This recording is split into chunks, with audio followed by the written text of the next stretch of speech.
Fora Salles! Fora Salles! Fora Bolsonaro! Fora Bolsonaro! Lula livre! Começou agitando a plateia. Eu queria só pedir para o pessoal trocar as águas aqui, trazer mais uma caneca, que a gente está com duas. Não, tem que devolver, Gabs, desculpa. A gente tem a... Hã? A gente lava a caneca. É que as canecas estão contadas aqui para os palestrantes, tem só uma troca de caneca. A gente fez uma pequena mudança aqui na programação. Vamos juntar aqui duas pautas. Na verdade, a Érica tem algumas pautas, né? Tem bancos públicos, inclusive, Caixa, principalmente, que a gente até debateu de manhã, mas eu queria que ela falasse um pouco hoje sobre direitos humanos, de minorias. Ela é uma grande defensora das mulheres e das minorias, uma grande defensora da pauta LGBT no Congresso, e nos representa a todos. Deputada Arlete Sampaio também nos representa, embora eu seja de São Paulo, mas também me representa, e tem uma grande, fortíssima, histórica pauta em defesa da saúde pública. Eu queria que vocês falassem um pouco sobre isso. A gente está mais ou menos com 15 minutos para cada uma. Falar sobre a destruição na área da saúde, né, deputada? E tudo que tem acontecido e a desvalorização sobre a importância desse serviço público que é constitucional desde 88.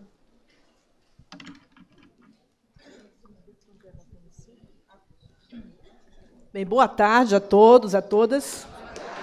Obviamente, estou extremamente feliz de estar aqui, neste clima tão bom, em que nós estamos discutindo os graves problemas que nós temos enfrentados no Brasil. Eu acho que a Maria Lúcia, tanto também quanto o Gabo, já sinalizaram que, na verdade, o que se trata é que nós estamos vivendo sob o signo da dominação do capital financeiro internacional no mundo. E eles querem comprar para poder lucrar, inclusive aquilo que o Estado Social conseguiu produzir. É disso que se trata. E é por isso que esses caras, esses milicianos que estão governando o Brasil, eles afirmam todo o tempo que a Constituição brasileira, que consagrou alguns direitos importantes para o povo brasileiro, não cabe no orçamento. Essa é a tese deles. A Constituição não cabe no orçamento. E disso se deduz um monte de coisa, inclusive que eles gostariam muito de fazer aquilo que o Mourão anunciou durante a campanha, que era preciso fazer uma nova Constituição com alguns especialistas. O povo fora, obviamente, né? Então, gente, a saúde está vivendo exatamente o resultado dessa visão. O que eles estão fazendo? Primeiro, desde que fizeram o impeachment da Dilma, o Temer assumiu, a primeira medida foi o quê? A emenda constitucional 95. O que é a emenda constitucional 95? Ela congela gastos públicos, saúde, educação, a área social, por 20 anos. Enquanto a população aumenta, os problemas aumentam, os recursos estão congelados.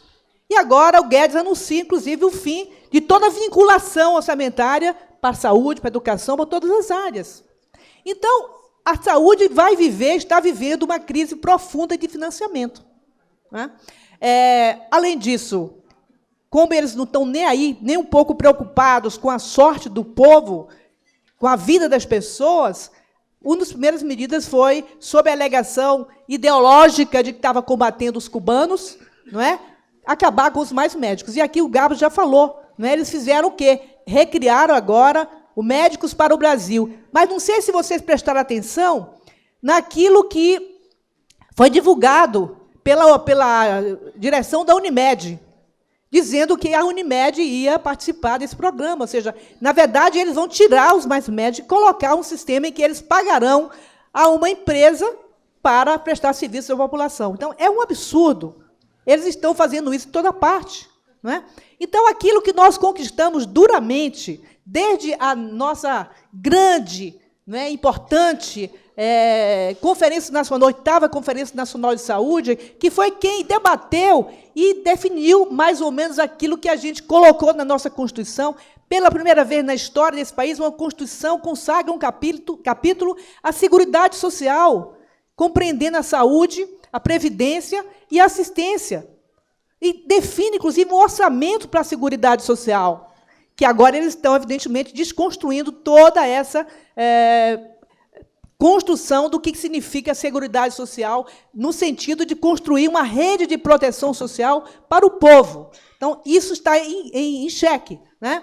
Depois, as duas leis que regulamentam o Sistema Único de Saúde, a Lei 8080, de 90, e a Lei 8.142. Eles estão desmontando tudo. A 8.142, que propugna pela participação das pessoas, pela construção dos conselhos, etc., está em crise. Não é? Vocês estão vendo todo o tempo eles tentarem desmontar qualquer organismo de participação popular, nada de controle social, nada de participação popular, é isso que eles querem. Né? Felizmente, essa nova conferência que aconteceu agora teve resultados importantes, definiu questões importantes, teve uma participação muito importante, mas, evidentemente, vai estar tudo colocado na gaveta, porque Mandetta não vai aplicar nada daquilo que foi discutido, muito menos o Bolsonaro. Né? O Bolsonaro não vai colocar nada disso em prática. Então, a gente está vivendo, a saúde está vivendo nesse momento. Infelizmente, os governos, aqueles que partilham dessa visão neoliberal, também fazem a mesma coisa. Então, aqui na Câmara Legislativa, a primeira coisa que a gente viu foi o governador mandar o primeiro projeto de lei que ele fez, inclusive convocando extraordinariamente a Câmara para criar um Instituto de Gestão Estratégica de Saúde do Distrito Federal. Não é? Então, hoje você tem, inclusive, uma afronta à Lei 8080, que define que a saúde tem que ter um comando único. Você tem que ter uma pessoa, um secretário de Estado de Saúde, que é o responsável pela saúde naquele território. E agora nós temos dois comandos. De um lado tem o secretário de Saúde, do outro tem o superintendente do Instituto de Gestão Estratégica de Saúde. E não se sabe, nós não sabemos qual é o projeto exatamente que eles querem desenvolver aqui, a não ser esse, de ampliar o Instituto, porque aí eles contratam profissionais de saúde sem concurso, porque é um processo seletivo simplificado, e contratam com salários menores do que aqueles que são pagos aos servidores estatutários. Então, é isso que está acontecendo aqui no Distrito Federal como reflexo dessa desconstrução da saúde pública no Brasil. A gente vê também, na fala do Guedes, a intenção que ele já anunciou inúmeras vezes é acabar com o SUS. Ora, o SUS é o sistema público de saúde com a maior amplitude do mundo. Hoje, em torno de 80% das pessoas no Brasil são dependentes do SUS. E cada vez será mais, porque com o desemprego, com a crise que nós estamos vivendo, mais gente vai parar de pagar plano de saúde e ingressar no SUS. E o SUS não é só o atendimento à saúde, há um conjunto de outras ações fundamentais, como a questão da vigilância epidemiológica, a vigilância sanitária, não é? Como a imunização, não é? Como os transplantes que são feitos na rede do SUS. Então, é fundamental a defesa do SUS. E a gente, olha, se a gente bobear, a gente está perdendo esse discurso da defesa do SUS, porque eles vão apresentar ao povo uma ideia de plano de saúde simplificado e todo mundo vai achar que é legal, porque o SUS não está bem. Então, é melhor ter esse plano, nós agora temos status de ter um plano de saúde, como se isso fosse representar alguma coisa. Se nós não cuidarmos e não estabelecermos um diálogo muito mais esclarecedor com as pessoas, a gente vai acabar perdendo essa narrativa, esse discurso para essa política neoliberal que aí está sendo colocada. Então, eles estão entrando de sola na saúde, não é? Por exemplo, aqui, um exemplo do que está se passando no Brasil. Vou falar aqui de Brasília, no hospital de base. A lei que foi aprovada do Instituto, ela define lá no artigo que se pode contratar serviços jurídicos, pessoas ou serviços jurídicos para atuar dentro da área da Secretaria de Estado de Saúde. Então, o que acontece? Eles acabaram com a radiologia do hospital de base completamente. Desmontaram tudo, levaram as pessoas para outros lugares e contrataram uma empresa de Goiânia, né, para fazer lá. Conclusão, em 3 meses de ação dessa empresa, os exames de imagem cresceram mais de 342%, porque, é claro, tem que fazer mais exames para lucrar. Né? Então, é um absurdo. Tudo isso nós estamos assistindo nesse país, a desconstrução das políticas que nós, a duras penas, conseguimos introduzir na nossa Constituição, introduzir em outras leis infraconstitucionais que são garantidoras de direitos da população. Não é? Então, se a nossa Constituição fala saúde, direitos de todo, dever do Estado, hoje isso também está sendo varrido. Aliás, também dizer que é o povo que deve determinar as coisas no Brasil, que está na nossa Constituição, não é? Todo poder emana do povo e em seu nome será exercido, também está sendo varrido, porque Bolsonaro já andou dizendo aí, Bolsonaro, né? Andou dizendo por aí que a democracia no Brasil depende das Forças Armadas. Se eles quiserem, tem democracia. Se não quiserem, não tem. Quer dizer, nós estamos fora. Né? Então, quero dizer que eu sigo muito o conselho do Ariano Suassuna, que dizia que a gente não deve ser otimista. Em geral, os otimistas são tolos. Né? Também não podemos ser pessimistas. Os pessimistas, em geral, são tristes. Então, nós temos que ser realistas e esperançosos. Né? Então, como realistas e esperançosos, nós temos que apostar na nossa força. Não é? Eu me lembro dos jovens americanos que ocupam Wall Street, que eles diziam, não é possível que 1% da população decida para os outros 99%. É isso que nós temos que começar a chacoalhar a sociedade. Eu fico muito feliz que ontem a gente começou a dar uma respirada. Não é? Quer dizer, foi uma ação que eu acho que não foi muito organizada, foi muito espontânea, mas aconteceu em função do que está acontecendo na Amazônia, que é um absurdo. O que está acontecendo na Amazônia é um absurdo, sabe? E o mundo inteiro está reagindo a isso. Né? Hoje está acontecendo a cúpula lá do G7, na França, em Biarritz, e a Finlândia já disse que vai parar de comprar carne brasileira, não é? Tanto a França quanto a Islândia diz que não tem mais que ter a relação Mercosul com a União Europeia, porque não é inaceitável o que está acontecendo no Brasil. Então, nós estamos tendo, não é, esse respaldo do mundo inteiro. E é preciso que nós, aqui no Brasil, assumamos, não é, essa luta, porque a luta em defesa da saúde ela só vai ser exitosa se nós conseguirmos destruir essa política que está comandando o destino do nosso país. Não é? Então, uma coisa está ligada à outra. Não é possível a gente pensar que é possível resgatar a saúde sem que a gente tire essa gente do governo. Sem isso, não dá. E não dá, minha gente, para a gente aguentar até 2022 com essa turma que está aí. Não dá. Então, é fora Bolsonaro mesmo. Só que Amazônia fica, Bolsonaro sai. É isso. Agora, olha, para isso, nós temos que construir as condições. Né? Porque nós não queremos que saia Bolsonaro e fique Mourão, pelo amor de Deus. Não é? Ou o povo brasileiro se mobiliza, se organiza, ou as esquerdas se juntam para criar, para construir um projeto democrático popular de novo para o Brasil, ou a gente não vai ter sucesso. Né? Então, olha, nós temos que conversar com as pessoas. O que eu já conversei de gente arrependida de ter votado no Bolsonaro, eu falava, não, eu falei tanto com você, mas você não me ouviu. Né? Mas não adianta muito. Então, é o caso, gente, de nós sairmos do nosso conforto e falarmos com as pessoas. Nós temos que organizar verdadeiras brigadas nossas, não é? Para explicar às pessoas o que está acontecendo no Brasil. E, nesse meio aí, nós colocamos, inclusive, por que prenderam o Lula. A gente sabe muito bem por que prenderam o Lula. E agora o The Intercept está confirmando tudo aquilo que a gente já sabia.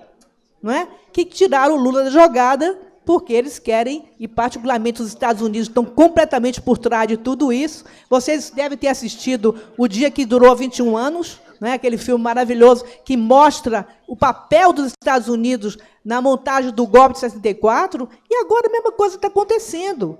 Então, nós vamos ter que desmontar isso. Temos algumas esperanças. Não é? Por exemplo, eu acho que o resultado das eleições na Argentina, em outubro, vai ser muito importante para nós.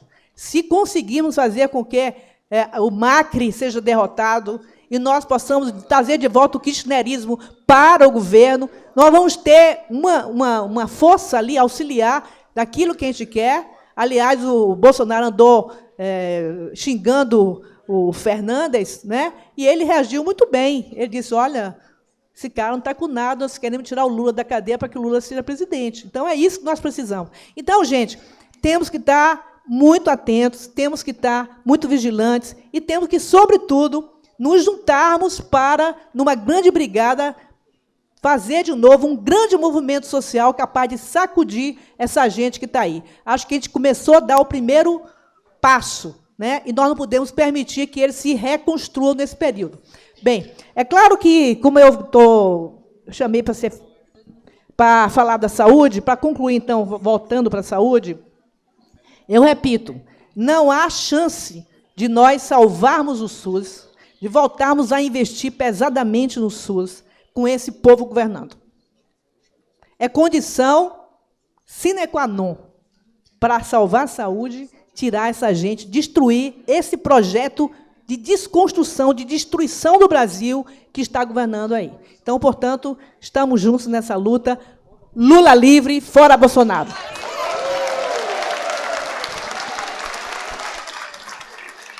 Obrigada, deputada. Falar para a Érica também fazer uma fala, vai ser uma fala de 15 minutos única também, assim como a da deputada Arlete, então, para abordar esses temas que você tanto combate no Congresso, né? Tanto defende e combate, né? Defende a pauta que destrói, defende a pauta que constrói e combate a pauta que destrói. Difícil. Bom, eu queria primeiro pontuar a minha alegria de estar aqui. Eu acho que aqui é o útero grávido do contrário que nós estamos vivenciando nesse país. E diz com razão o poeta de que toda realidade é grávida do seu contrário. E Marx disse isso também de outra forma, mas nós estamos aqui com esse útero grávido de energia, de um processo que nós estamos vivenciando no Brasil, que é uma construção de uma lógica fascista, ou uma lógica protofascista, mas que nós estamos vivenciando uma construção, uma institucionalização de um discurso de ódio.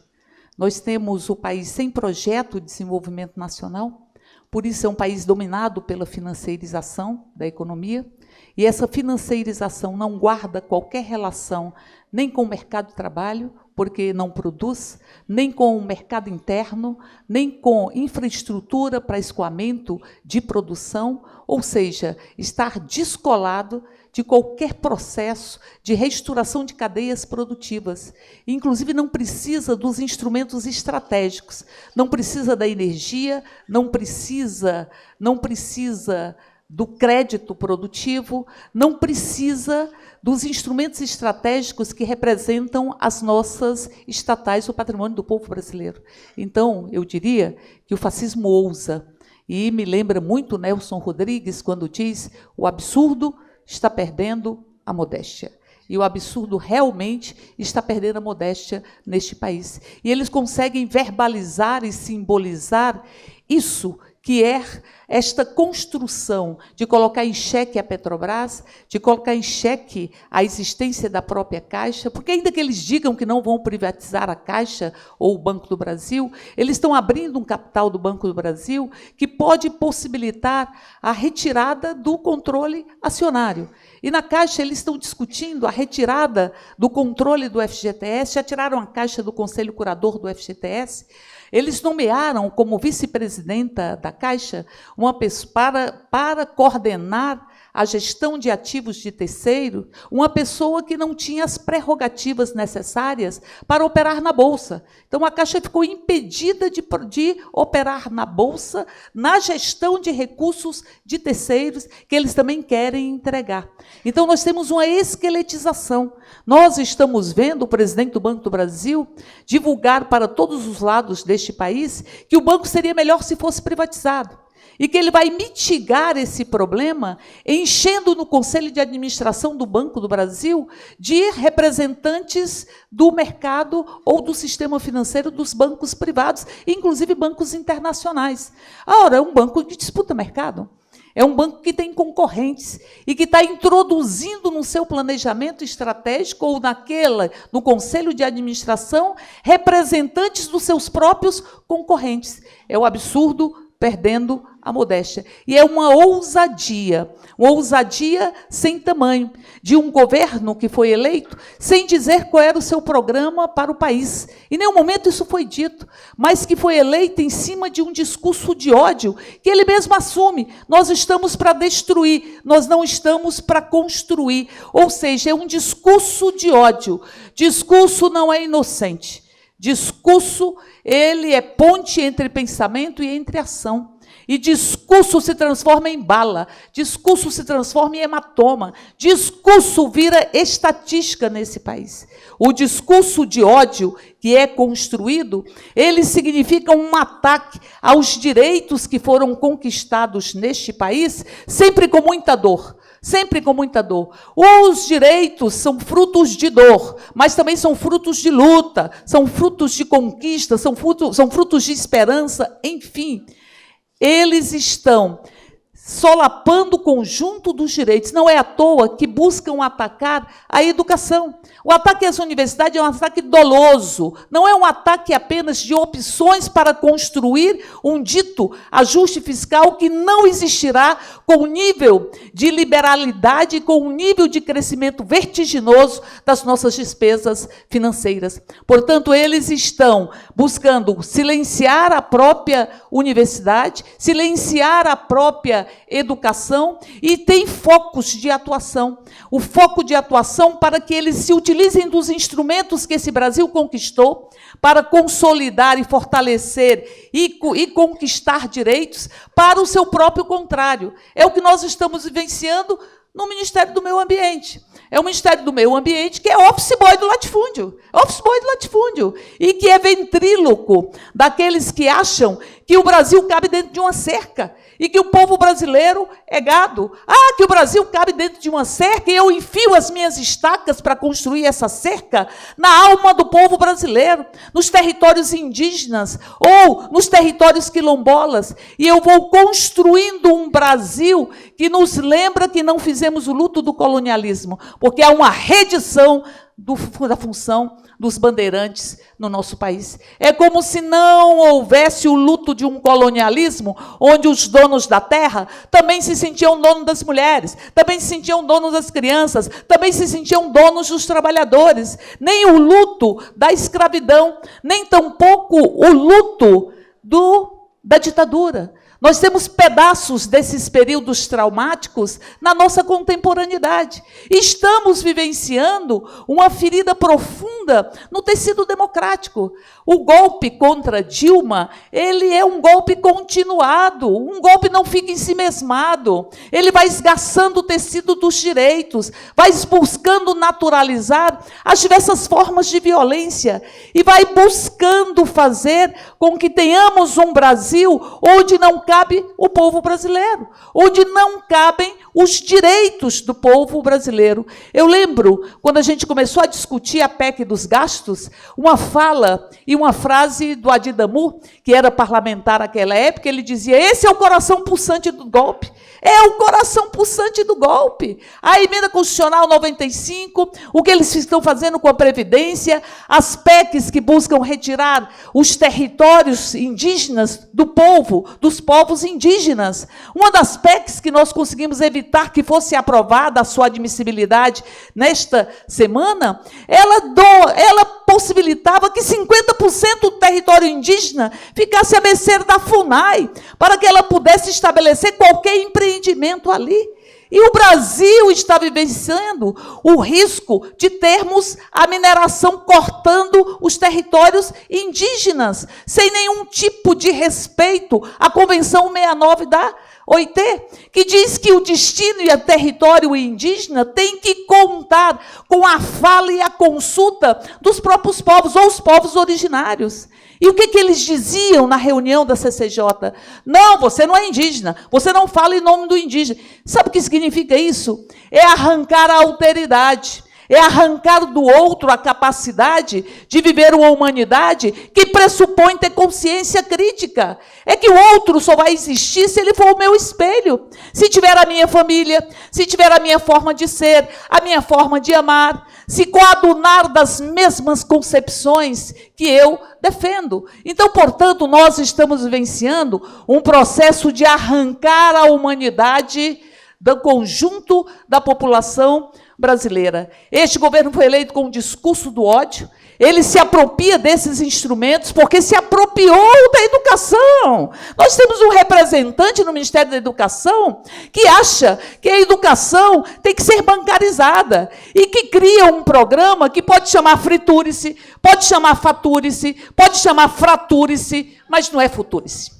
future-se. Que transforma a universidade em um balcão de discussão para implementar metas que são metas financeiras e metas que nos lembram Paulo Freire, que diz que a educação não pode ser bancarizada, a escola não pode ser bancarizada, querem bancarizar a própria educação. E no Ministério da Mulher, dos Direitos Humanos, nós temos alguém que diz que é preciso criar um programa que fala, ora, salve uma mulher. Espera lá, moça, nós mulheres não queremos que ninguém nos salve, nós queremos traçar os nossos próprios caminhos. Não me venha reeditar a lógica que a gente escuta desde a construção, desde a infância, com os contos de fada, ou da gata borralheira, ou da Cinderela, ou da Branca de Neve, ou quem quer que seja, que precisavam de um homem para poder resgatar a pessoa e dirigi-la para a própria felicidade. A construção de gênero que acontece neste país é uma construção de gênero que as mulheres precisam dos homens para buscar a sua felicidade, porque cabem às mulheres os espaços do lar, os espaços da maternidade tão somente. Então, portanto, nós temos isso no Ministério dos Direitos Humanos, da Mulher e da Família. Uma família que eles querem que seja monolítica, e eles negam as relações de violência que se reproduzem dentro da própria família. Essa concepção de família que eles querem construir é uma família que tem que ser priorizada com uma única forma de existência, de homem, mulher e seus descendentes. E é uma família monolítica. Mas a violência que atinge as crianças, ela, via de regra, é uma violência intrafamiliar. A violência que atinge as mulheres, via de regra, é uma violência intrafamiliar, bem como os idosos. E ali vão se destruindo o conceito de família enquanto espaço de afetividade, enquanto espaços de felicidade. Aliás, isso está no relatório, no parecer do Estatuto da Família, onde eles dizem família é família com felicidade ou sem felicidade. Família é família, com afeto ou sem afeto. Bom, estão retrocedendo a lei do divórcio, que é de 77, que ela possibilita que você desconstrua uma família ou uma relação conjugal se ela não te traz nem felicidade nem afetividade. Então, portanto, nós estamos vivenciando uma tentativa de arrancar parte da população dela mesma, inclusive do ponto de vista literal, porque o desarmamento é para quem está ou quem se beneficia com o armamento neste país. Quem se beneficia? Seguramente as forças de segurança não, a população não, as indústrias de armas sim, e as milícias. É um governo que defende os seus próprios interesses familiares, porque quer mudar o superintendente da Polícia Federal no Rio, quer mudar o superintendente da Receita no Rio, que fiscaliza o tráfico de armas, ou seja, quer construir relações de benefício próprio e, para além disso, colocar o seu menino ou o seu garoto para representar o Brasil na Embaixada dos Estados Unidos. Ou seja, desde 1967, que não há nenhum embaixador em Washington que represente o Brasil que não seja da carreira diplomática. E nós estamos vivenciando isso. E eles vão medindo o terreno, no discurso que eles não podem e não vão abandonar. Porque é o discurso que eles fazem com o seu eleitor ou com o seu apoiador de raiz, o apoiador de raiz e o discurso que foi feito durante a campanha, para além de uma pós-verdade, porque nós estamos vencendo uma pós-verdade, talvez uma mitomania, e Freud explica. Freud explica. Se a gente não consegue entender direito um Salles, ou um Entrabe, ou um próprio Bolsonaro, eu tenho uma segurança de que Freud também vai conseguir explicar, porque é um nível de construção de uma pós-verdade, ou de uma verdade de narrativas que correspondem a uma mitomania, que é uma compulsão para mentir, e construindo esta narrativa de forma permanente. E o que é que nós estamos vendo? Nós estamos vendo, de certa forma, o fruto do que foi a gestão de Eduardo Cunha. Porque Eduardo Cunha unificou os 3 tipos de fundamentalismo. O fundamentalismo religioso, daqueles que hierarquizam os seres humanos. Tem ser humano que pode amar, ter o direito de amar. Outros, a parte que te cabe neste latifúndio, lembrando João Cabral de Melo Neto, são os armários.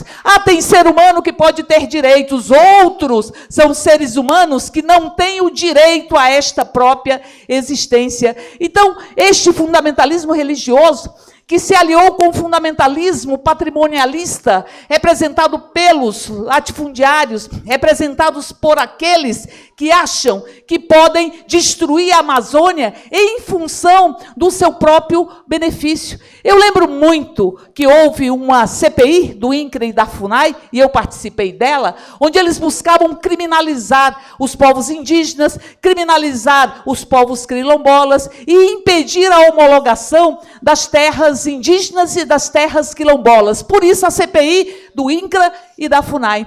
E ali eles chamaram o representante do Estado-Maior do Exército na Amazônia e perguntaram a ele: o senhor não acha que essas ONGs estão aí para poder solapar a soberania do Brasil? E ele diz: não. As ONGs trabalham muito bem em defesa dos povos indígenas. E eles esqueceram esse discurso do então representante do Exército na Amazônia, que hoje é o secretário nacional de segurança de Sérgio Moro, dessa toga rasgada. Essa toga está rota. A toga que Sérgio Moro implementou as suas ações e que foram desnudadas através dos diálogos divulgados, mas que nós já sabíamos que era uma toga rota, uma toga rota. Por isso, Sérgio Moro não tem condições de ser ministro da Justiça neste país, não tem condições de representar qualquer poder republicano, porque se utilizou de uma toga para construir uma prisão política neste país e prender Luiz Inácio Lula da Silva. Luiz Inácio Lula da Silva é preso político, lembrem, é pedaço da ditadura na nossa contemporaneidade, que eles querem naturalizar e ideologizar. E tudo passa por um crivo de ideologização. Nós tivemos uma discussão sobre violência obstétrica, que eles negam também, e eles começaram a dizer que parto humanizado, parto normal é coisa de comunista, de bolivariano, coisa que valha. Então você está vivendo um processo que agride qualquer evidência científica, qualquer evidência. O governo não tem evidências científicas e vai alimentando um discurso que possibilitou que, sem ser o candidato do mercado, porque Bolsonaro não era o candidato do mercado, se tornasse o candidato do mercado, porque reunia as condições para derrotar o PT, com a ajuda, inclusive, de Sérgio Moro, com a prisão de Luiz Inácio Lula da Silva. Então, nós estamos vivenciando um governo sem evidência científica que vai se manter durante toda a sua existência, que espero seja a mais curta possível, durante toda a sua existência, com este discurso, porque é para dialogar com o seu público de raiz. E que nós precisamos, neste quadro, primeiro, elaborar uma discussão de unidade entre os diversos segmentos que defendem os direitos. Como é possível achar que se vive a humanidade se você não pode viver a sua afetividade? Dentro de armário ninguém é humano, dentro de prisão ninguém é humano, nas prisões medievais que o Brasil carrega, em manicômios ninguém é humano, Nós temos um governo que quer fazer do Brasil o país das prisões, os países dos manicômios e o país dos armários. Não sabem eles que os armários, a população LGBT explodiu e eles viraram, foi purpurina, moço. E essa purpurina gruda na pele e gruda na alma. O avanço que este país efetivou na conquista dos seus direitos são avanços que nos asseguram a condição de que nós temos instrumentos para enfrentar o que nós estamos vivenciando. Porque vai se expressar na educação, vai se expressar no meio ambiente, vai se expressar nos direitos humanos, que tenta culpabilizar. Veja como a ministra pode dizer que a culpa da violência sexual na região de Breves, que eu tive a oportunidade de estar lá pela CPI, da exploração e da violência sexual, ali as meninas são levadas em bote por R$3, R$4 e entregues em balsas. E ela diz é porque as meninas não se utilizam de vestimentas adequadas. Isso quer dizer o quê? Que a culpa, ela diz, a culpa, portanto, é das meninas. Assim como eles querem culpar as mulheres pela cultura do estupro, negando a própria cultura do estupro, e querem negar os nossos corpos, querem aprisionar os nossos corpos. Nós, mulheres, todos os dias lutamos para que os nossos corpos sejam nossos corpos, para que os nossos corpos não sejam objeto de qualquer um, para que as nossas vozes sejam as nossas vozes, para que nós tenhamos políticas públicas e o empoderamento das mulheres, para que nós ocupemos todos os espaços, porque é preciso desconstruir uma lógica de que o espaço que nos cabe são espaços exclusivamente domésticos. E nós estamos enfrentando isso, inclusive. Os avanços que nós tivemos nos 30% do fundo eleitoral para as mulheres, há um projeto na Câmara, feito por uma mulher, para tentar legitimá-la, porque me dói bastante eles terem utilizado, inclusive, um negro para fazer uma homenagem à princesa Isabel, como fizeram no momento em que eles fizeram uma sessão solene de apoio e de homenagem à Lei Áurea e à princesa Isabel. E para incríveis paradoxos da vida, o deputado, filho do presidente da República, presta atenção, utiliza a tribuna com a bandeira do Império. Então, ele estende a bandeira do Império como filho do presidente da República para defender que o Brasil não é um país racista. Então, nós temos na Câmara uma proposição onde eles querem tirar o fundo, os 30% do fundo, para as mulheres.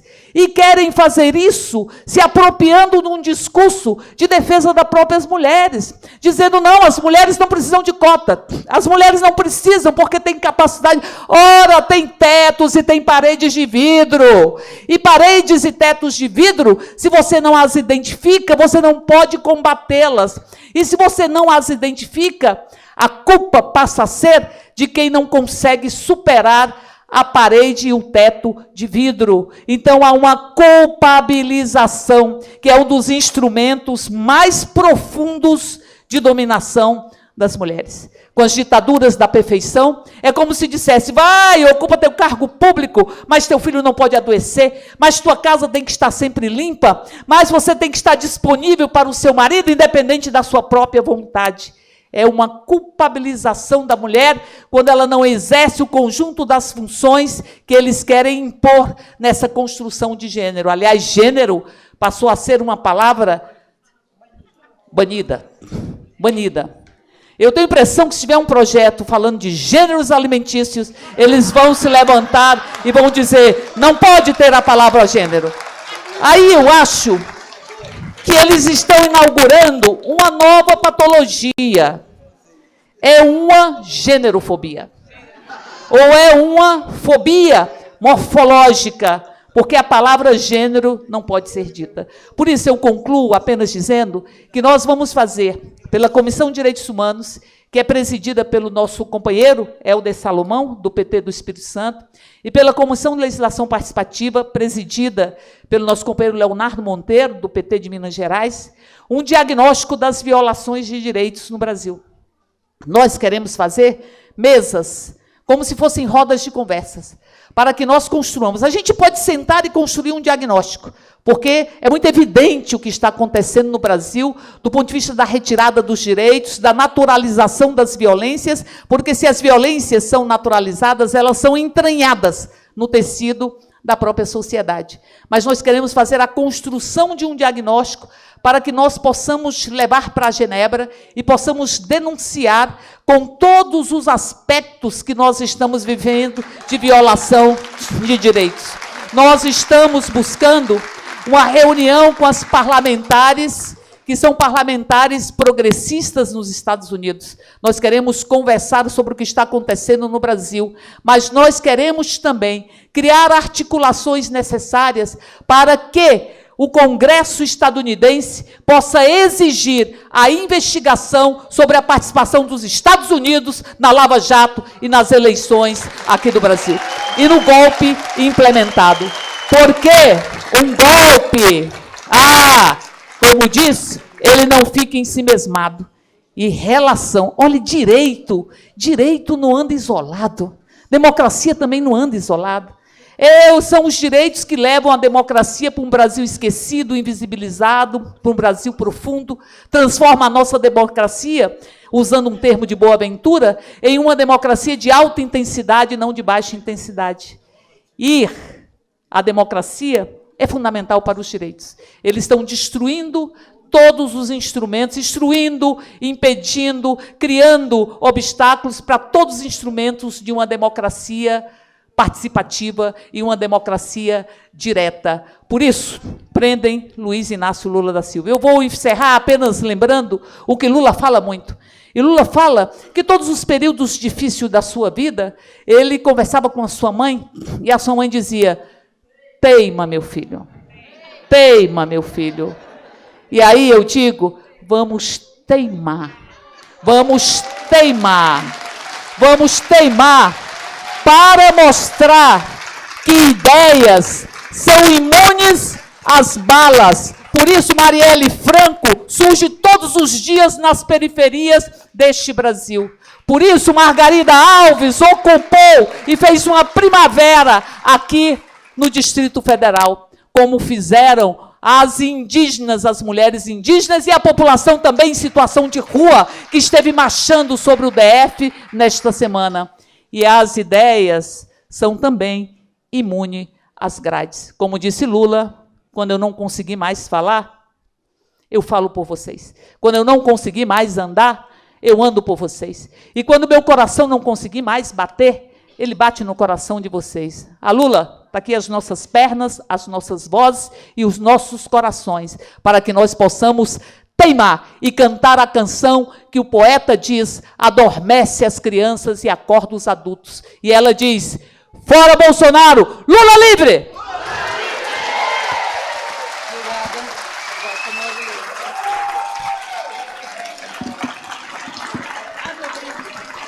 Queria agradecer as duas falas maravilhosas aqui.